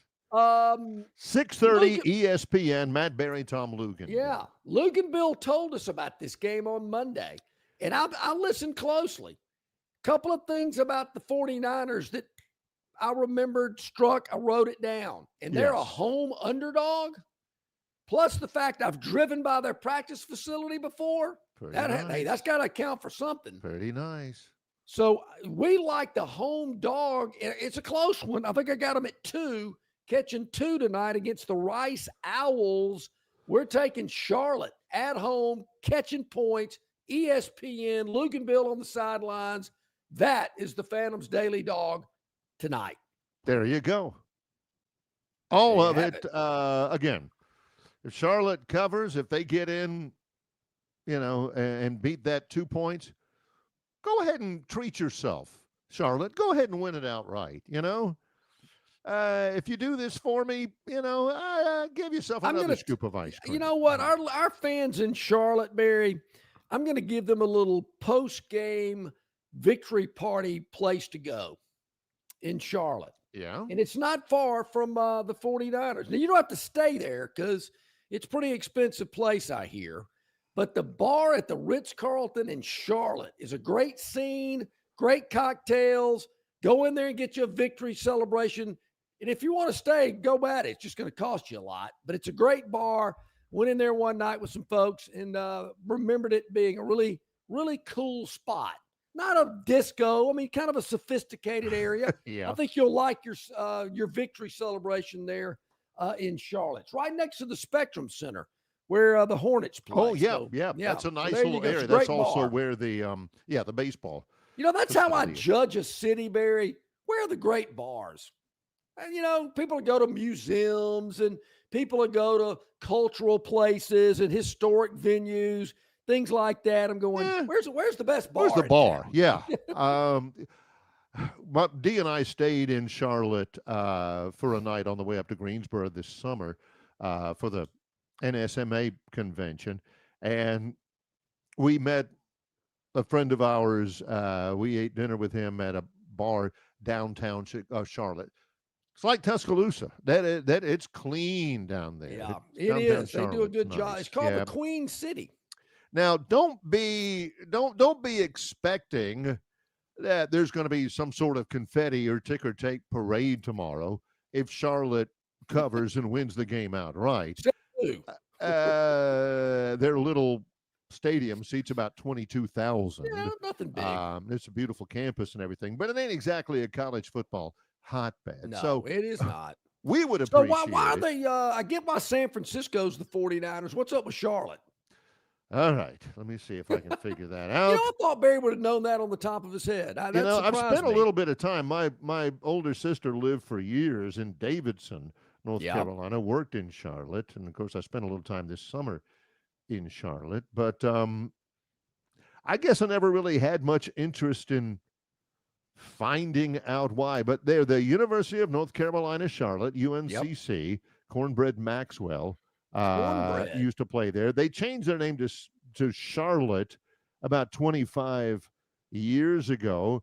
The university's predecessor, the Charlotte Center of the University of North Carolina, was saved from being shut down by the state in 1949. There you have it. They were were about to shut down that campus. Barry, but they were saved from being shut down by somebody named Bonnie Cohn, an American education. She was the one who founded the University of North Carolina at Charlotte. That seems to be around the same time some athletic department in this state was hemorrhaging, and they had to get some money from another institution to stay afloat. Maybe they should have changed their name to that year. Out of 16 teams in the SEC, there are 2 sets of schools that have the same mascot. The Auburn Tigers, the Missouri Tigers, the Georgia Bulldogs, the Mississippi State Bulldogs.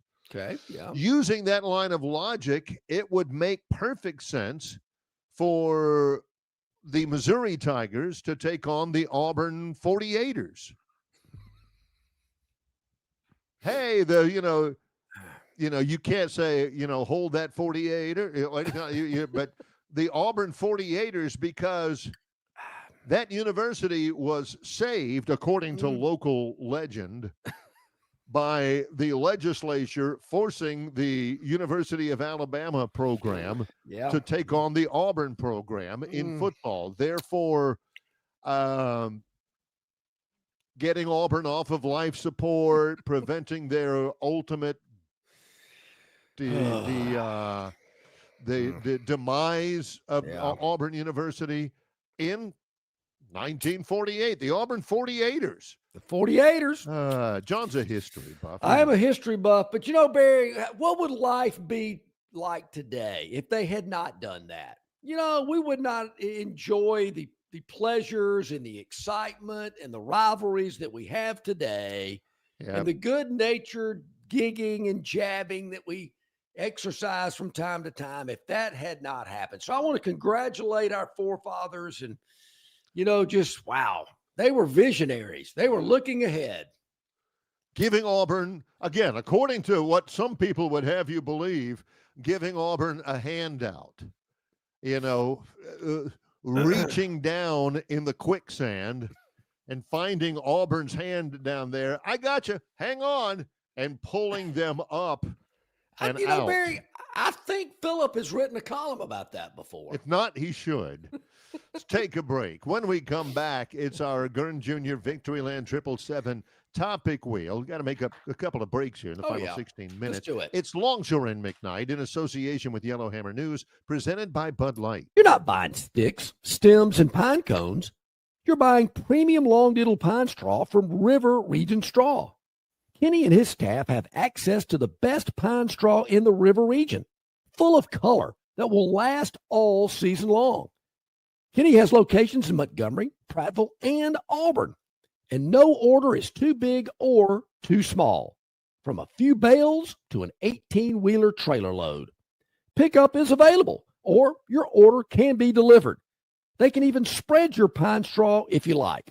So call or text Kenny today, 669-5959. That's 669-5959 for all of your pine straw needs. The dreams that matter most happen while we're awake, because they're the ones that remind us of the places we want to go, of the ideas we plan to pursue, of the legacies we hope to leave. We understand you have goals to meet, and we want to help you reach them, to fuel your vision and invest in whatever motivates you. So we want to know, what inspires you? Synovus Bank, member FDIC. 5, 4, 3, 2, 1. It's here. Victoryland Casino's Corvette 25K giveaway. The more you visit, the more chances you have to win. Drive away in a Corvette or win your share of $25,000 in free play and cash.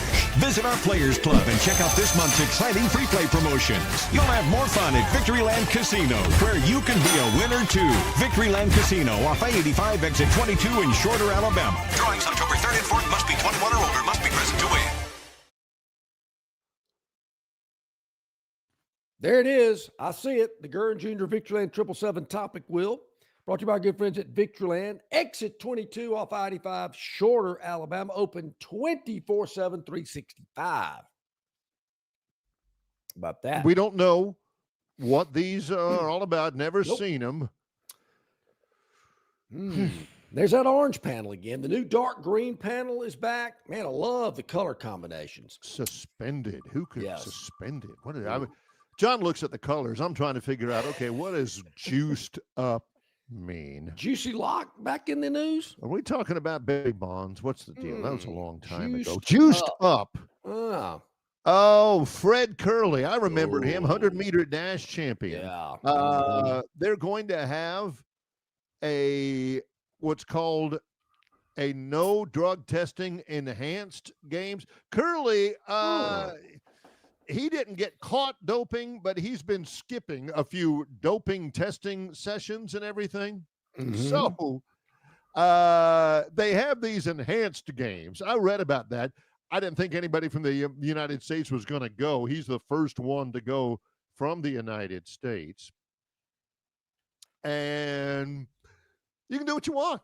I mean, if you have a little steroids, sure, load up, a few, some androstenedione, hey, serve it up. You can do whatever you want to. Get back to it, Gurn, real quick. I want to read, this is funny. This statement when he says, Fred Curley says, yeah, I would love to participate in a games where you don't have to worry about it. He says, quote, this now gives me the opportunity to dedicate all my energy to pushing my limits and becoming the fastest human to ever live. The translation there, John, is I get to shoot up and see how fast I can really go. Let me ask you this, Barry. I may go Dennis Mitchell, and he'll have to send Barry a text saying that I passed away at the age of 44 years old because of liver problems. But hey, whatever it takes. Well, so games like that. Yeah, and so there again, I'm not personally, that's not something I'm thinking, yeah, okay, they should do it this way. No, they shouldn't. But what I'm thinking is just the general sports fan, the general consumer of television or whatever. If they watch these and these guys are just super impressive, super fast, super strong, jumping higher than anybody else, running faster than anybody else, whatever. And it's just a ratings bonanza. People go, wow, I've never seen anything like this before in my life. Yeah. I could see people going, I'm getting all into this because there's an opportunity to make money, endorsements, things of this nature. Now, yeah, sure, I might be dead by the time I'm 40, but hey, between now and 40, I'm going to be, pardon the pun, killing it. Does that girl have a mustache? What is she? I know a lot of people, it's been decades of years since I have actually seen this, but I understand, John, that in many of the at Cash's faux pas back in the day, when you used to have the Hawaiian Tropic Bikini Contest, some of those girls weren't all natural. Correct. They were exactly right. What was they were enhanced. They were enhanced. And very easy. I'm here to tell you, the crowd could not care less. Matter of fact, that's what did not matter one tiny bit to them. That's what they wanted. Hey man, I don't think those are real. So what? Cares? I'm just saying that was a phenomenon back then. So I could see, look, a lot of crazy stuff going on in this country. People are entertained in some crazy ways. Yeah. They'll watch guy shoots up. Houston So what? State versus he runs Carlton the 3.8 seconds. I don't care. Fred Curley says, I'm in. I can dedicate myself to being the fastest human who ever lived. I've got this horse tranquilizer that can anyway. That good one, Gurn. That's a good one. Yeah. Stimulate conversations. Matter of fact, let's take a break right here. Let's come back and we'll hit the rest of them. Bam, bam, bam. Next on Longshore and McKnight, in association with Yellowhammer News, presented by Bud Light. At Dixie Overhead Door, we specialize in top-quality garage door solutions for homes across Alabama and Georgia. In need of a garage door repair or a brand new garage door installation, our expert team delivers fast, reliable service with local expertise that you can trust, providing customized solutions and exceptional care every step of the way. Visit us today at DixieOverheadDoor.com and experience the Dixie difference.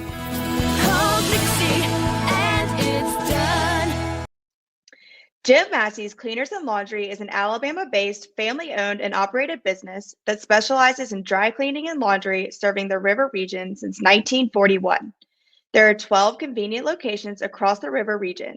Find one close to you or call 481-1911 for free pickup and delivery. For 83 years, Central Alabama has trusted Jim Massey's Cleaners and Laundry. You should too. Okay, welcome back in, everybody. 8 minutes to the top of the hour. The Victoryland 777 topic wheel is ready to roll. 4 more topics to go. Don't know them. Hadn't seen them yet. This is new to us as it is to you. All right. New contract? That was something that we never seem to get elsewhere. Anyway. Knew it. Yeah, this is big. By the way, this is Major League Soccer. My brother Mike is the director of creative content for an MLS franchise, LAFC in Los Angeles. Lionel Messi to Inter Miami last year blew that league up. Maybe the most famous soccer player ever. But he's getting old. He was at Inter Miami last year. He's there this year. He is really bolstered, as you might imagine, soccer in the United States, the MLS. But he's about to expire. He was making $20 million this season, equity in the club and all that. And they were thinking, yeah, he's only going to be here a couple of years and he'll move back, and everything. But it looks as though, his impact on MLS has been huge. I can tell you that personally. By the way, LAFC big win yesterday over Real Salt Lake 4-1. And it looks as though they're going to have him for a little while longer. How about that? Good stuff. Awesome. Lionel Messi is the truth. That guy. He is the truth. Awesome. Barry, before we spin the next topic, is John Dent telling us he had a school teacher that won a T-shirt contest down in Panama City, or he knew somebody that did? Miss School Teacher won one of those moisturized T-shirt shows back in the day. Nature blessed her in all the right ways.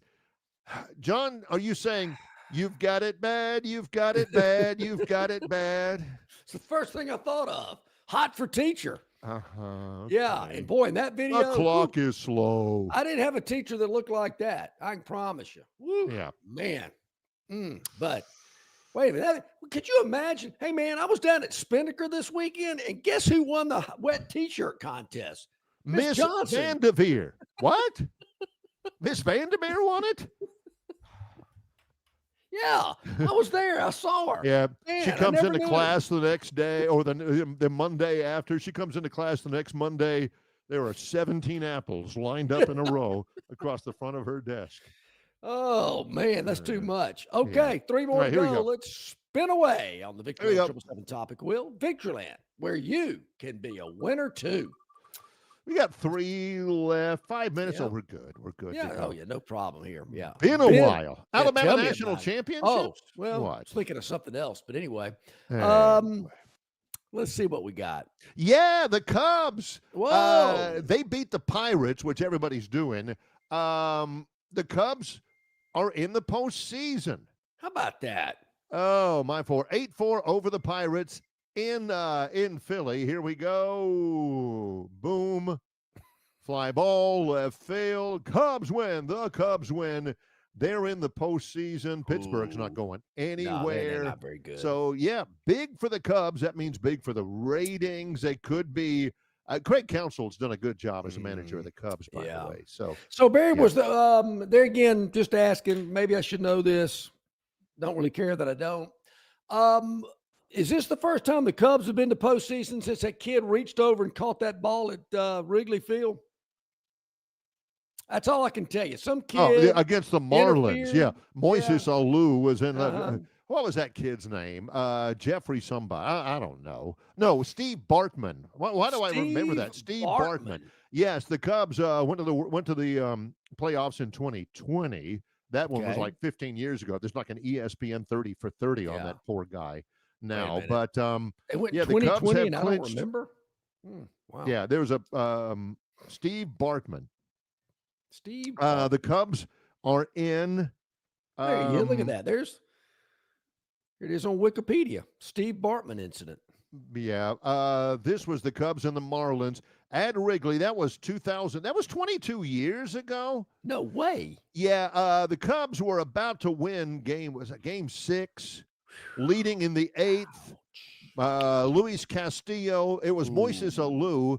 Was near the wall. He had room, reached up there, and some poor fan with headsets on, Cubs hat on, he reached over and got it. It was a foul ball, and then they ended up exploding for 3 runs, and they end up winning the game. I mean, he had death threats.